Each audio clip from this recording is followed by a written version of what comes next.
Алексей Сергеевич, наш дом по адресу в городе Нерюнгри, улица Геологическая, 16, признан аварийным еще в 2016 году и включен в программу переселения. Часть жителей уже получила компенсации, но те, кто выбрал квартиры, до сих пор ждут жилье. Приобретается в строящемся доме на улице Транспортной. Сроки затянулись. Скажите, когда мы реально сможем переехать и что делается, чтобы такие ситуации больше не повторялись? У нас в республике самый большой объем по стране был признан аварийным. Это свыше 1 100 000 квадратных метров.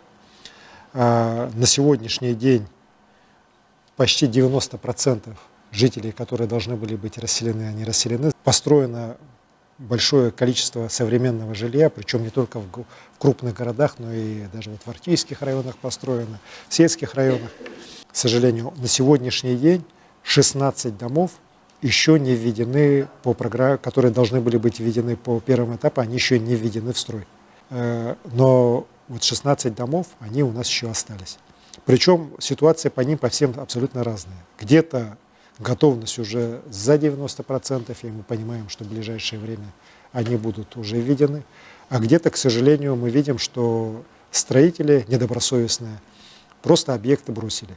По некоторым из них сегодня уже прокуратура республики возбудила уголовные дела, и по каждому такому случаю дело будет доведено до суда. Вот там, где мы видим злоупотребление со стороны строительных компаний. Там же, где есть объективные какие-то были проблемы, и еще раз говорю, стройготовность достаточно высокая, где мы видим компании, которые пусть медленно, но пытаются работать, здесь со стороны правительства, со стороны муниципалитетов помощь оказывается для того, чтобы была решена главная задача, чтобы люди получили ключи от новых квартир и переехали из аварийного жилья. Вот. Вопрос на контроле стоит и моем, и прокуратуры республики. Общими усилиями, я уверен, мы сделаем все, чтобы вот эта проблема была окончательно решена. Ну и дальше нам надо строить уже дома потом по второму этапу, то есть по аварийному жилью, признанного таким после 1 января 2017 года.